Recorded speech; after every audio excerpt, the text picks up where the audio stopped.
नमस्कार दोस्तों, मैं हूं सचिन और आपका मेरे YouTube चैनल पे बहुत बहुत स्वागत है। दोस्तों, आज हम जिस बुक को रिव्यू करने जा रहे हैं, जिस बुक को एनालाइज करने जा रहे हैं या जिस बुक की समरी शेयर करने जा रहे हैं, उस बुक का नाम है द टेस्टामेंट्स, जिसे लिखा है मार्गरेट एटवुड ने।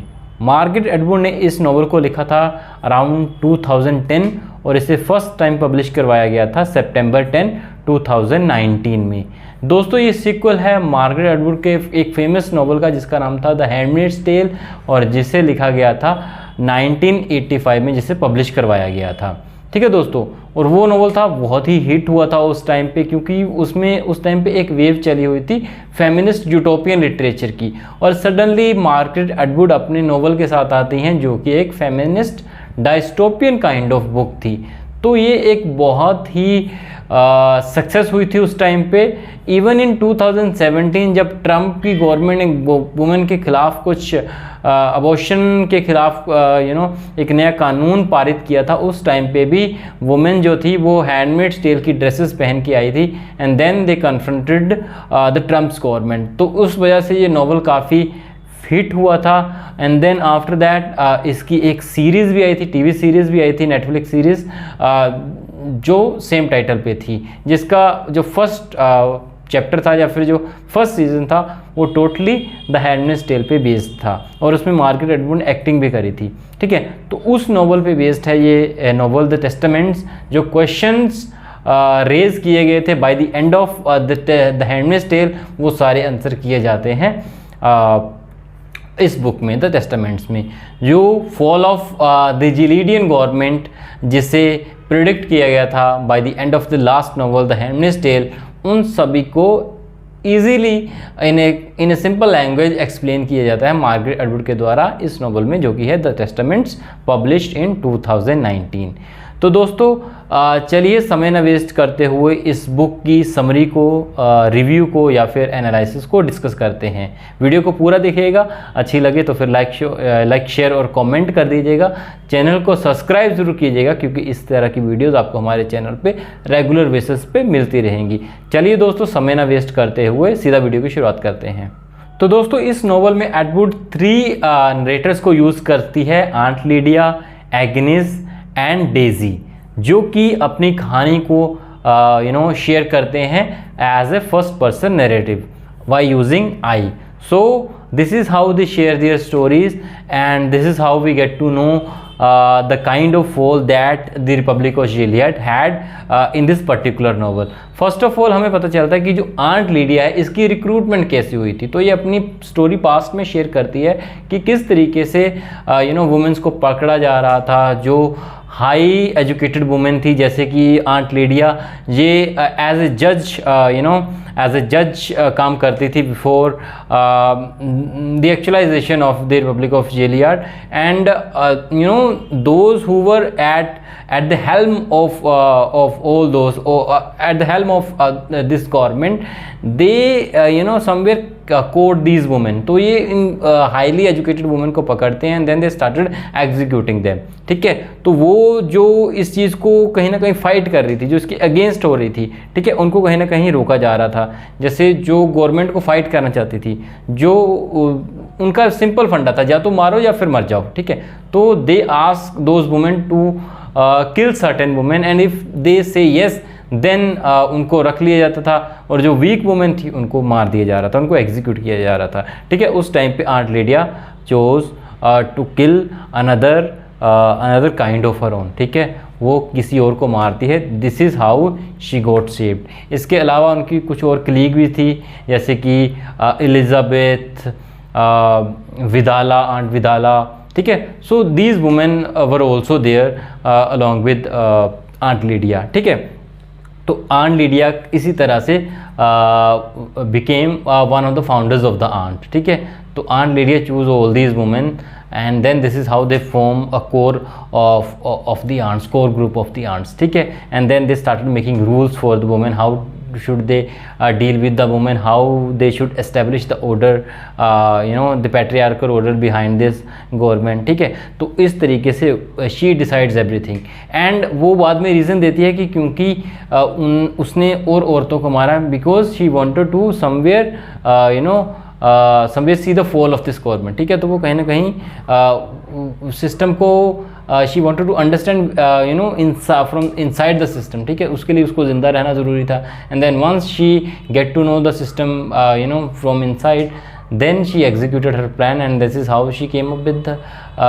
the idea of she became one of the main reason behind the fall of the Republic of Gilead, ठीक है। तो इस तरीके से वो अपना स्टोरी बताती है कि किस तरीके से उसे रिक्रूट किया गया था, and then what was her reason behind going with that.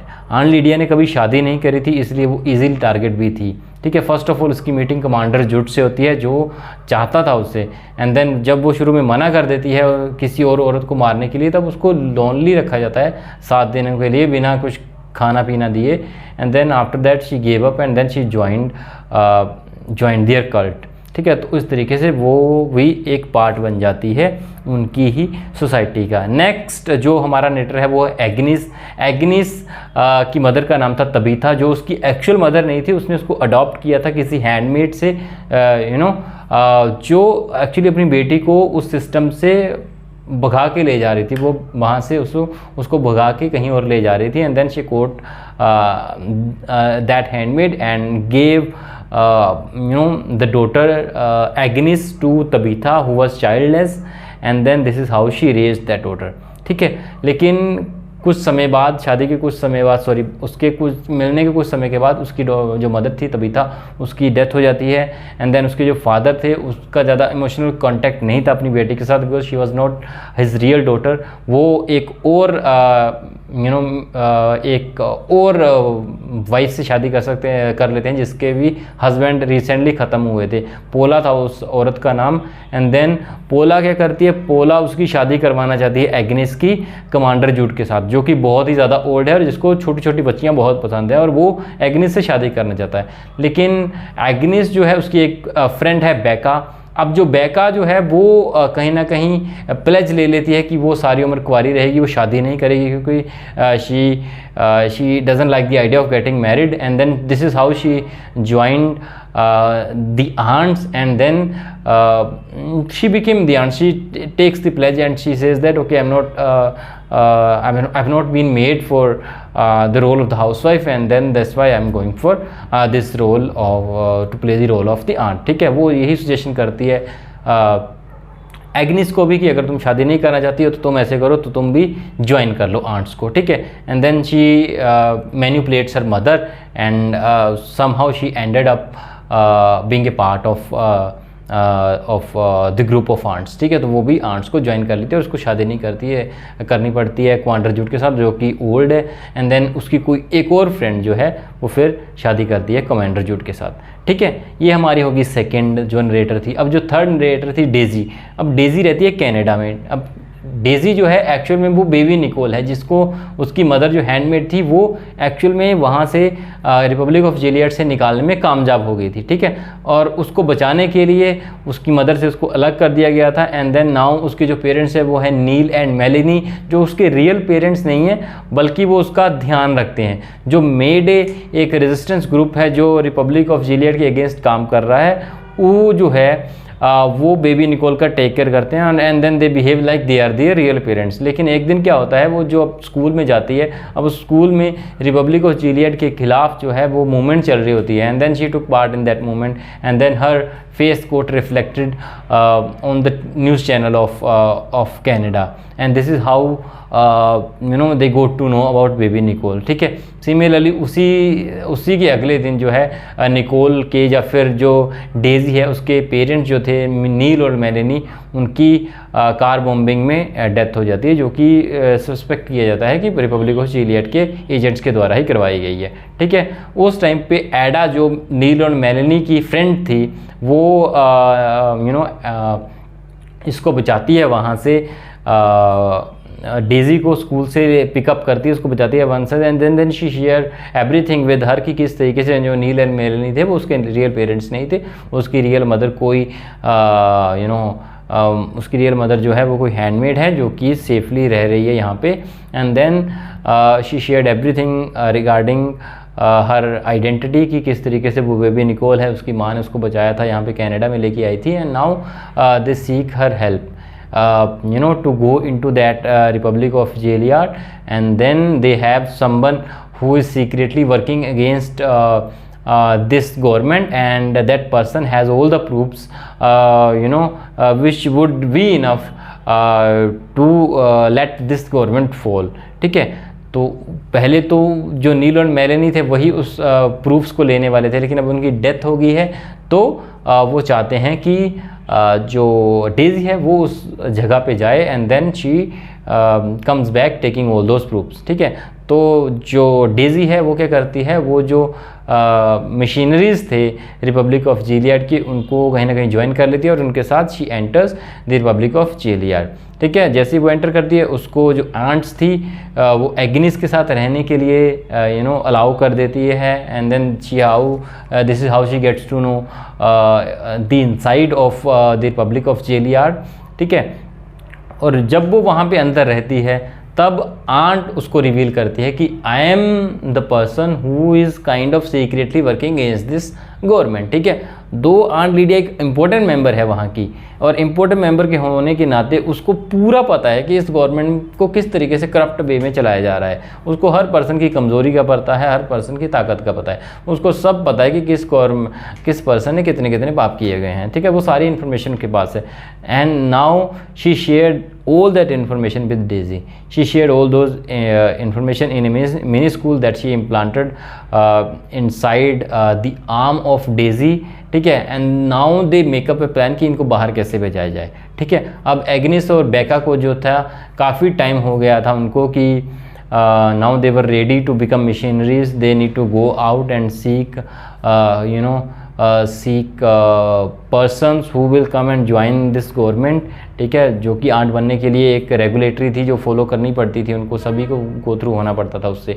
ठीक है, तो इस तरीके से डेजी और एग्निस, जो कि दोनों बहनें हैं, सिस्टर्स हैं दोनों, ये भी रिवील आंट लीडिया ही करती है दोनों को। तो दे मेकअप प्लान कि ये दोनों बाहर जाएंगी कनाडा के एज आंट्स, और बेका जो है वो पीछे रहेगी, डेजी बेका बन के जाएगी। इस तरीके से सारा पेपर्स को मैनिपुलेट करके वो दोनों बाहर चली जाती हैं। जब वो बाहर जाती हैं तो उनको आंट एलिजाबेथ देख भी लेती है, फिर वो उनको मारना ही पड़ता है आंट एलिजाबेथ को, and then this is how they came out successfully came out of the Republic of Gilead and shared all those secretive governments with the government of Canada, and this is how we get to know that the world gets to know, the world had proofs of about corrupt handling of the government of the Republic of Gilead, and then the world get to know the reality behind all this. इसमें mention तो नहीं किया गया, लेकिन बेका को अपनी जान देनी पड़ती है, आंट लीडिया को भी अपनी जान देनी पड़ती है। ठीक है, तो similarly there were others also who lost their lives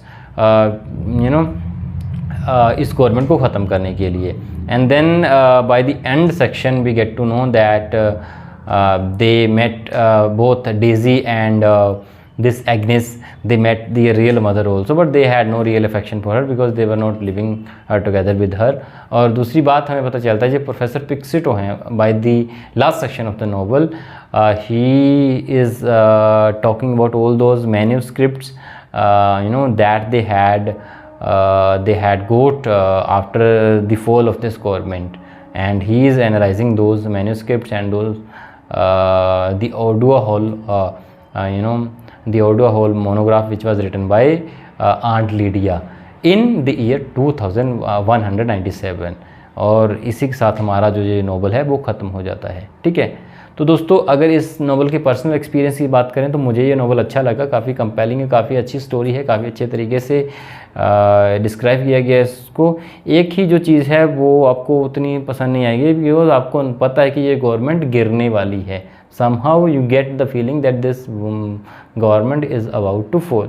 ठीक है, तो पूरी इस स्टोरी में वो कहीं ना कहीं वो सस्पेंस, एक तरह से non suspense that is there behind this story. Otherwise, if you are a Margaret fan, if you like dystopian literature, speculative literature, or even science fiction, then you should read this book. This is a very great book, and I'm sure you will love this book, as this book has also won Booker Prize.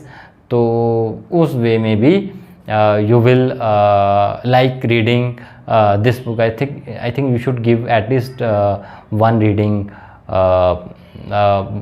to this book. That's all from my side. If you have any question regarding this book, then you can ask me in the comment section.